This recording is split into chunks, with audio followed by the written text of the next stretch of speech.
Hello everyone and welcome to the program. I'm Shinwa Kimbaloye in Lagos. Well, party politics, threats, accusations, clarifications all put together in one packed 1 hour fast-paced program today. It's a Sunday and it's Sunday Politics live on Channels Television. Every minute counts. So let's begin with a story coming from the Niger Delta region. Welcome everyone. I'm Shinwa Kimbaloye. Well, the Niger Delta Avengers who struck oil installations in the Niger Delta region last year said they want to end their self-imposed ceasefire.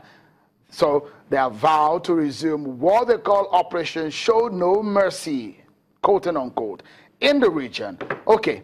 In plain language, this is what it means. Attacks on installations will lead to low output, and low output can make the country go broke or have shortfalls in its revenues, and the snowball effect continues. Don't forget, this is perhaps the highest that we have gone in terms of the global price of oil since it went to a dip, just about $60 per barrel. That's what is being sold globally now. Well, let's look at the issues. Nigeria suffered a serious economic misfortune in a quarter century.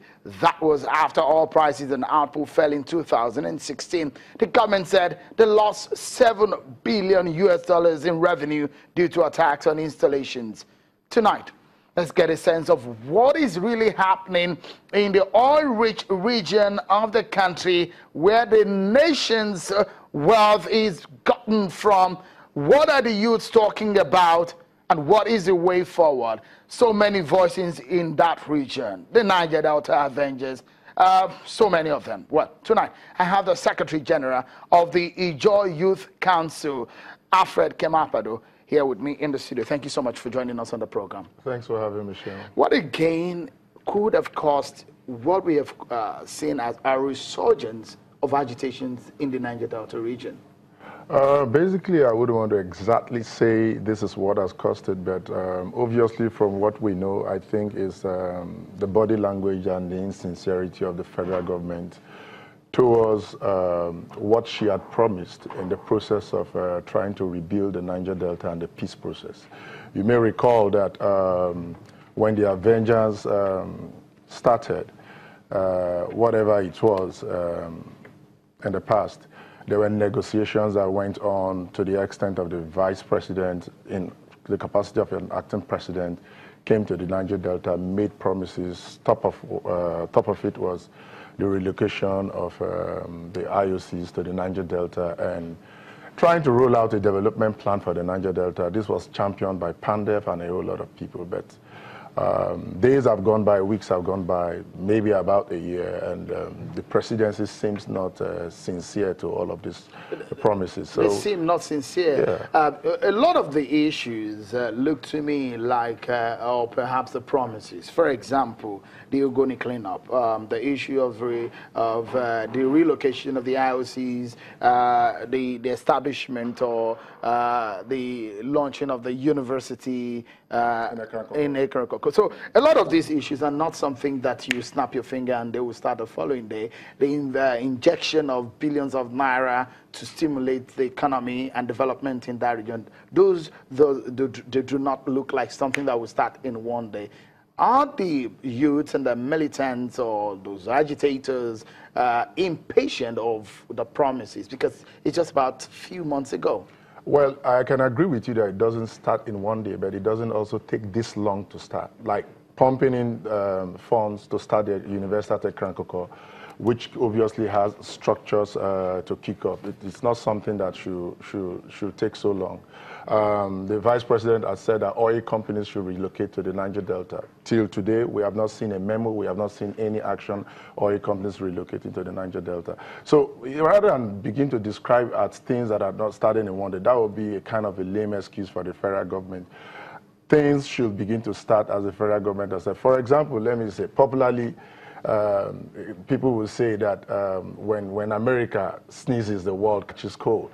But here we have a presidency manned by a president that will tell multinationals who are technically working for one of the MDAs that relocate to the Niger Delta. And up till tomorrow, the multinationals are not even surveying where they have to relocate to, even when governors like Governor Dixon of Bayelsa State have given them land and everything. So you feel a whole lot of insincerity. Instead, the federal government is deploying soldiers and coming up with different operations called crocodile this or crocodile that, invading our communities. So those are not it's not only in the Niger Delta, those operations exist. Well, those operations, what takes place only in the in some other... now, like what you rightly said, it's not only in the Niger Delta. That's summary of what I'm saying, that it doesn't make it right. The federal government should concentrate on moving in operations into the Niger Delta that develops and sustains the peace. Why don't you move an operation like Operation Singapore? Go there and develop it. Why don't you move in an operation like Operation Rolling the Caterpillars and begin to cause massive? Because Shehu, you need to understand one thing. Let me just throw this. The trade exchange between the city of Houston, Texas, and Nigeria alone in 2016 was about $16 billion. $16 billion is about the budget in Nigeria at that particular point in time. I am saying this to say that when you concentrate on the massive development of the Niger Delta, not only in the oil industry, but the overall development of the, it automatically develops even the Nigerian states. Now, if you look at the oil industry, you discover that even in countries like the US, where the Mobiles and others come from, they have their operational base within where the oil is found. Like, for example, you have Chevron in Texas, you have others in California, you go to even Norway, you see the oil multinationals, they operate within the region where the oil is found, in Stavanger, in Aberdeen, in the UK and others. So that shouldn't be a different case in the Niger Delta. But over there in the Niger Delta, we are just, when you say move down the oil companies to the region where they operate, so that they can cause this massive development that could have a multiplier effect on the whole country. People tend to say insecurity issue, and that argument is also lame, because the production of oil goes up and it's appreciable so much that you are quoting about $60 a product. Then it's safe for the production to go up, but it's not safe for the oil companies to move. Then you are treating the Niger Delta like the proverbial girl that is good to sleep with, is good to lay with her, but she is not good to marry. And that's disrespectful and offensive. That is what we are saying. So what we are saying in summary is, if the place is safe enough for you to up the production of crude oil, it's also safe enough, as we can see, as the crime records show, even in the police diary. The Niger Delta is not as bad as other regions. It's just a deliberate political demarketing of the region, and that is totally unacceptable. Under this administration, or because, I mean, the problems of the Niger Delta is not, you can't pin it to this administration. They've been the activists in the Niger Delta, they've been singing, they have been agitating since I ever knew myself. And it shows that these issues have always been there.